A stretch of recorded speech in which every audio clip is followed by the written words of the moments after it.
하이썸입니다. 넷플릭스 전세계 드라마 1위와 전세계 영화 1위가 모두 한국 작품들인 오징어 게임과 K-팝 데몬 헌터스입니다. 요새 우스갯말로 잠시 떠나 있었던 주모가 휴가 마치고 돌아왔다고 하죠. 진짜 지금 이 시대의 한류는 정점이 어디인지 모를 정도로 끝도 없이 올라가고 있기 때문인데요. 게다가 오징어 게임의 전세계 석권이야 대한민국 사람들만이 아닌 전세계인 모두가 예상했던 부분이지만 조금 더 놀라운 것은 K-팝 데몬 헌터스 아니겠습니까? 그런데 일각에서는 이게 한국 창작자들이 참여했고 K-팝을 베이스로 한 이야기이긴 해도 일본계 회사가 만들고 미국 자본이 들어간 건데 우리가 소위 말하는 국뽕을 느낄 부분이 있나? 라는 의견을 제시하시는 분들도 계신데요. 그럼 일본계 자회사와 미국 기업이 돈 버는 이 K-팝 데몬 헌터스에 우리가 문화적 자부심을 느끼는 이유는 뭔지 이야기를 좀 해볼까 합니다. 먼저 K-팝 데몬 헌터스는 잠시 반짝이는 인기가 아니라 전세계적 붐을 일으킬 가능성이 엄청나게 올라가고 있는데요. 이미 전세계적으로 극중 아이돌 그룹인 사자보이즈와 헌트릭스에 대한 챌린지가 크게 유행을 하기 시작했고 여기에는 전세계 유명 스타들도 참여하고 있으며 그 중에는 수백만의 조회수를 달성하는 영상들이 터져나오면서 본격적인 인기몰이가 시작되었다는 것입니다. 심지어 세계적인 스타 투모로우바이투게더가 데몬 헌터스 버전이라면서 우리나라 한복을 입고 멋진 안무 공연을 펼치는 영상까지 제작하여 올렸고 이것을 K-팝 데몬 헌터스의 강 감독이 직접 공유하면서 더 큰 이슈로 이어지고 있는 상황인데요. 게다가 K-팝 데몬 헌터스에 등장하는 가상의 K-팝 그룹들이 마치 실존하는 K-팝 스타들인 것처럼 현실 세계에서도 스트리밍 파워를 갖추기 시작했다는 사실에 미국 포브스도 주목하고 있었습니다. 스트리밍 데이터 매체 어바웃 뮤직의 분석을 보면 세계 최대의 음악 스트리밍 플랫폼 스포티파이에서 가장 많이 스트리밍되고 있는 K-팝 음악 8곡 중 무려 6곡이 K-팝 데몬 헌터스의 가상 아이돌 그룹들의 노래였는데요. 그들이 지금 트와이스나 캐츠아이 같은 실존하는 K-팝 그룹보다 순위가 높은데 심지어 그 중에서도 트와이스의 곡은 K-팝 데몬 헌터스의 수록곡인 상황입니다. 포브스는 이것이 넷플릭스의 효과적인 미디어 전략의 결과물이라면서 K-팝이라는 장르의 인기를 활용하는 데 성공한 것이라 분석했는데요. 그러면서 넷플릭스가 한국의 K-팝을 이렇게 활용할 수밖에 없는 이유는 K-팝은 전 세계 음악 산업계에서 가장 성공한 장르이기 때문이란 것이었습니다. 무엇보다 K-팝은 90년대 이후 전 세계 음악계에서 절대 찾아볼 수 없었던 높은 브랜드 충성도와 팬덤을 자랑한다는 포브스는 그 무엇보다 국경이나 언어의 제한도 받지 않고 다국적 팬층을 가지고 있다는 점이 가장 놀랍다는 것이었는데요. 심지어 그들은 자발적으로 적극적인 K-팝 홍보에 나서기까지 하기에 이런 부분을 잘 이해하고 있었던 소니와 넷플릭스는 K-팝 데몬 헌터스를 통해 실제 K-팝 그룹들의 성공 공식을 활용하여 영화와 음악 두 장르에서 모두 성공을 거뒀다는 것입니다.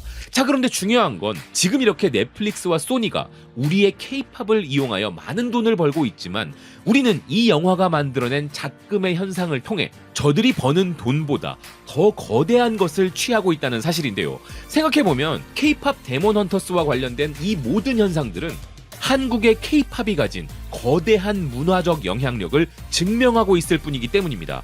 그래서 이를 통해 우리는 K-팝이 얼마나 대단한지 또 얼마나 뛰어난지를 더 이상 어느 누구에게도 설명할 필요가 없게 되어버린 것인데요.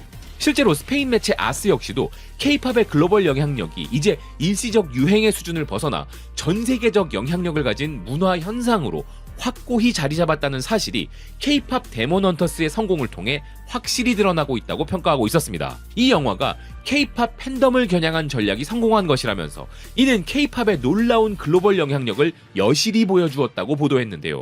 즉 K-팝의 인기를 놀라워하는 시대는 이제 이미 지나가 버린 것입니다. 지금은 전 세계가 K-팝의 인기를 당연하다고 받아들이는 시대가 되었을 뿐 아니라 글로벌 엔터테인먼트 거물들이 그들의 성공을 위하여 우리나라의 문화를 차용하는 수준에까지 이르렀다는 것인데요.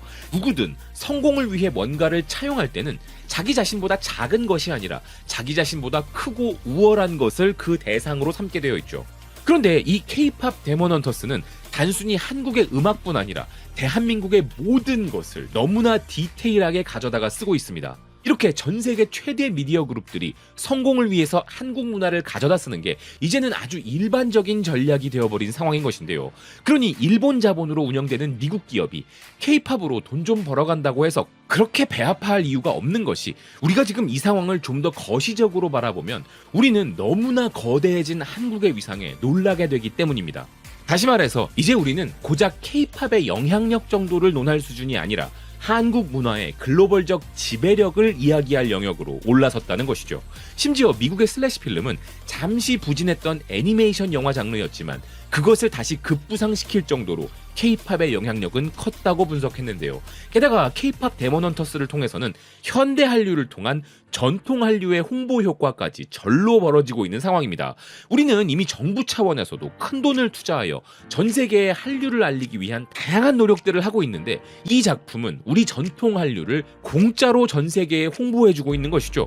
무엇보다 이 작품에 참여한 우리의 창작자들은 철저히 고증된 우리의 전통적 요소들과 현대적 요소들을 통해 진짜 한국을 보여주겠다고 제대로 결심하고 이 영화를 만들었기에 이 영화가 흥행하면 흥행할수록 우리 전통 한류에 대한 전 세계인들의 인식이 저절로 높아지는 상황인 것입니다.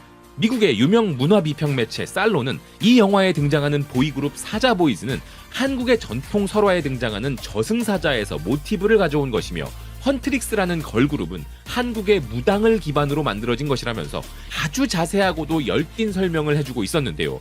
이렇게 이 영화만 우리 전통 문화를 홍보해주고 있는 게 아니라 이 영화가 이슈가 되다 보니 다양한 외신들까지 동참하여 그들이 마치 우리나라 정부기관이나 한국 문화 홍보단체라도 된 것처럼 한국의 전통과 역사를 자발적으로 설명해주고 있는 상황인 것입니다.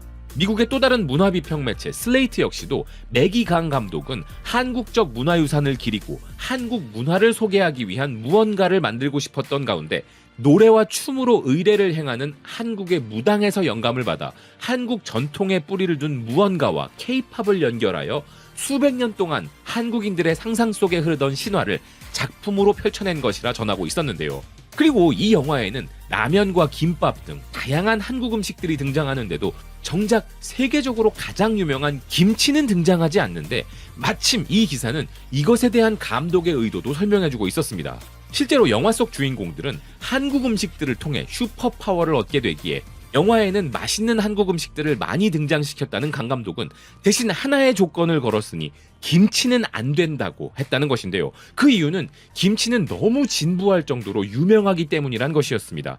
기사는 이를 두고 한국 캐릭터들이 한국 음식을 허겁지겁 먹는 장면은 K-드라마에서 단골로 등장하여 매우 익숙하게 느껴지는데, 실제로도 한국 음식은 전 세계인들에게 너무나 익숙해졌기 때문에 그 중에서도 이미 세계적 음식인 김치는 굳이 강조할 필요가 없는 게 맞다고 동의했는데요.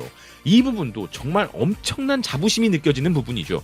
Do you know 김치 따위의 질문은 전혀 필요 없는 세상이 되었다는 것이니까요. 그래서 강 감독은 의도적으로 약간이라도 덜 알려진 한식을 보여주고 싶었다면서 냉면, 새우깡, 어묵, 호떡 등을 등장시켰다고 이야기했습니다.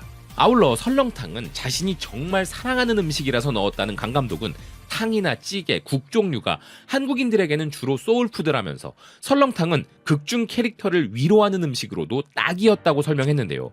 여기에 더해 음식이 담긴 그릇조차 한국의 접시 모양들을 고증하여 냉면은 스테인리스 그릇에 담았고 김밥은 흰색 반점이 있는 녹색 접시에 담았다면서 이를 알아본 많은 한국 시청자들로부터 칭찬을 받았을 때 정말 기뻤다고 이야기했습니다. 영화 속 슈퍼파워를 가진 헌터들의 힘의 원천이 한국 음식이라는 점, 이런 감독의 의도대로 이 영화를 본 전 세계 시청자들의 한식에 대한 호기심 증폭은 설명할 필요도 없을 것 같은데요. 그래서 이 영화 속에 한국 문화를 섬세히 표현하고자 노력해준 제작진들의 노고에 경의를 표하는 바입니다. 굳이 그렇게까지 하지 않았어도 그 누구도 뭐라고 하지 않았겠지만 작은 부분 하나까지도 신경을 쓴 이분들의 노력을 통하여 한국 문화는 더욱 빛나고 있는 것이죠. 그분들의 열정과 노력 덕분에 미국 스튜디오와 OTT 플랫폼이 가져가는 부분보다 더 큰 관점에서는 우리나라가 더 많은 것을 누리게 된 것이기에 고국에서는 큰 찬사를 보내는 것이 마땅하다는 생각입니다. 시청해주셔서 고맙습니다. 또 뵙겠습니다.